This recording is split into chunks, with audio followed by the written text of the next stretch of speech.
just say? John Travolta stars as an Air Force pilot, and because he's upset about missing out on promotion, he decides enough is enough, so hands in his notice by stealing 2 nuclear weapons. It's normal. Travolta's co-pilot is the mighty Christian Slater, and while taking part in training exercise, decides to make a snide remark about Travolta, so cue the evil stare of death. Now this obviously signals pure evil, so we now know that Travolta is actually a bad guy, which leads to a stupid, clumsy fight where they hold on to each other for what seems a lifetime, whilst alternating by pressing and depressing the release button for the nuclear weapons. It's like the filmmakers expect the viewer to be so brain dead that they can't remember what they've just seen half a second ago, so keep repeating the same actions over and over. So eventually Slater gets ejected out, as do the missiles, and Travolta follows closely behind. Now meanwhile on the ground, there's a fake park ranger going around killing innocent campers. So if he was going to randomly kill them, why does he go to the trouble of dressing up like a park ranger and talking to the campers in the first place? Whatever. Secured. The other bad guys roll on in now that the area is secure, because 2 old campers would surely have ruined their plans. Now these guys team up with Travolta, who has this really strange habit of sniffling all the time like he's been snorting drugs off screen.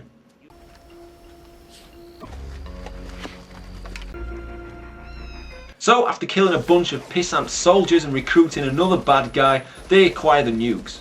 So where's Slater? I seriously doubt that he's alive. I punched him out of the cockpit when we were scraping the valley floor. Oh, you punched him. Hard bastard. Why not brag about your killer death stare while you're at it? So Slater is stumbling around in the desert, having sadly survived, and when a park ranger just happens to be in the neighbourhood, she instantly takes a disliking to him and tries to destroy him.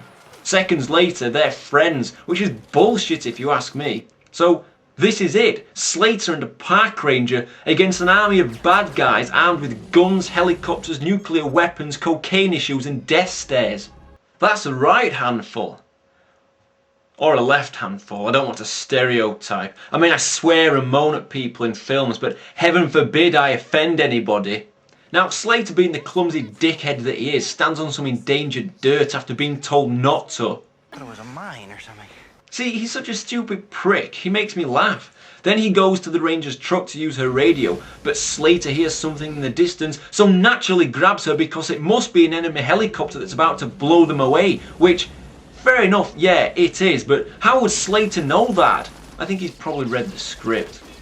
So, whilst hiding from the helicopter, Slater loads up his gun while the ranger climbs a steep 70-foot rocky canyon, and I love how she reaches the top in a matter of seconds while poor old Slater has clumsily only managed to put in 3 bullets. But anyway, he shoots the pilot, the helicopter blows up, and now that leaves Travolta having to use the trucks to move his nuclear weapons about. Slater decides to run after them, and predictably the ranger just has to tag along for the ride. Pfft, women. Now, the thing with Broken Arrow is it's full of cheesy yet great lines. I mean, I used to quote it all the time some years ago with friends. How can I put it? It's like Travolta's Schwarzenegger movie. Check out these beauties. Outstanding, Hale. That's the spirit. Damn, I'm totally screwed now. Shows initiative, determination. Proud of you. Whoa, attitude. Maybe, but I'm still gonna kick your ass. Yeah. So Slater manages to avoid being shot at remarkably and take control of the truck with the nukes on board. Now the bad guys keep trying to shoot at him, but Travolta gets pissed off and tells them off. Would you mind not shooting at the thermonuclear weapons? Now eventually Slater loses Travolta and drives into an old copper mine where he stupidly activates the missiles. Now by this point it's become a standard chase movie, so everyone has a big gunfight in the tunnels, and no matter where Slater just happens to go, there's another stock bad guy just waiting to shoot at him until Travolta tells them off, that is. Please don't shoot the nuclear weapons.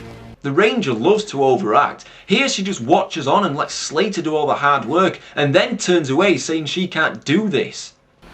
I can't do this. You're not doing anything anyway, you silly sausage.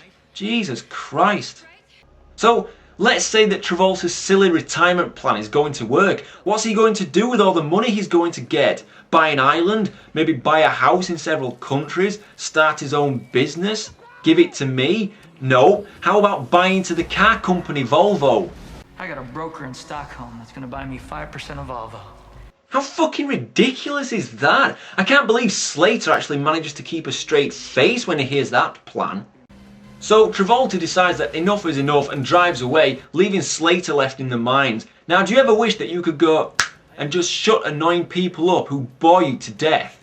Well, take a leaf out of old John's book here. Hush! Hush! That's amazing. So just before the nuke explodes, Slater manages to escape through the cave via the water, which seems to be really well lit to say they're underground. I mean, I know they've got a torch each, but come on! If anyone's seen The Descent, then that's how dark it really should be. As in, you can't see a goddamn thing. So the nuke blows up, which is really cool, I must say, and Slater then tells the Ranger some bullshit about butterflies.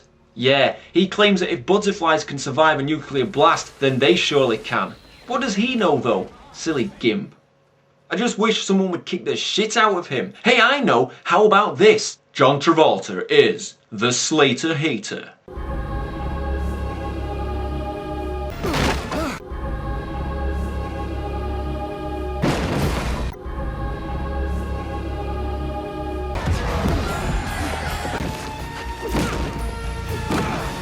I'm the man! Brilliant. Moving on, the Ranger jumps onto a boat to go undercover like James Bond or someone, while stupid Slater just falls into the river because he's mentally challenged. Now he conveniently gets picked up by the army though, and then they fly after Travolta, who's now teamed up with some more goons on board a train. Now, you know how people wear bulletproof vests to protect themselves, or hide behind huge solid objects to avoid being shot?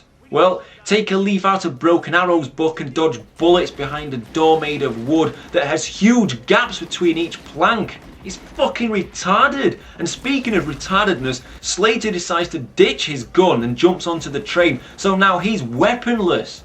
He's completely brainless if you ask me. And then the helicopter pilot just randomly flies into a cliff and blows up. Okay.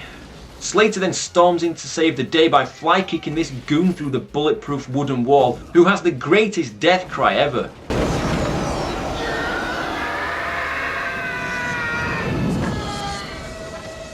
I swear, I've seen that in so many films and TV shows over the past 15 years or so, firstly coming in that Arnie classic Last Action Hero. It's hilarious. So onto the grand finale, and it's now time for a long drawn out fight where Travolta goes on about boxing because they had a sparring game at the start of the movie. Wow. No death stares help Travolta here though, and Slater jumps out like an acrobat, so Travolta stands waiting for a flying nuke to destroy him, and he tries giving it a death stare, but to no avail, and then everywhere blows up. Slater and the Ranger survive. He goes on about finding a $20 note on a bush, which is a running thing throughout the film, and it's stupid. Like when Slater crash lands in the desert, he pointlessly puts a $20 bill under a rock for Travolta. Like he's going to find it, you tit. What a waste of money. So when all's said and done, it's a good action-packed tongue-in-cheek flick that's entertaining and fun throughout. 7 out of 10. Now, Professor Bruce has been absent from quite a few reviews recently, and, well, more than a few, but I've been keeping a diary on him, so I'm just going to read a few pages to you now. Day 1. I called up Professor Bruce today to ask if he could be in a new Shitcase cinema review. He ignored the question and started telling me about a group of local kids who tease him and call him names. They call him a hobo. He then started to cry and hung up. Day 2. Exactly the same as yesterday. Amazing. Day 3.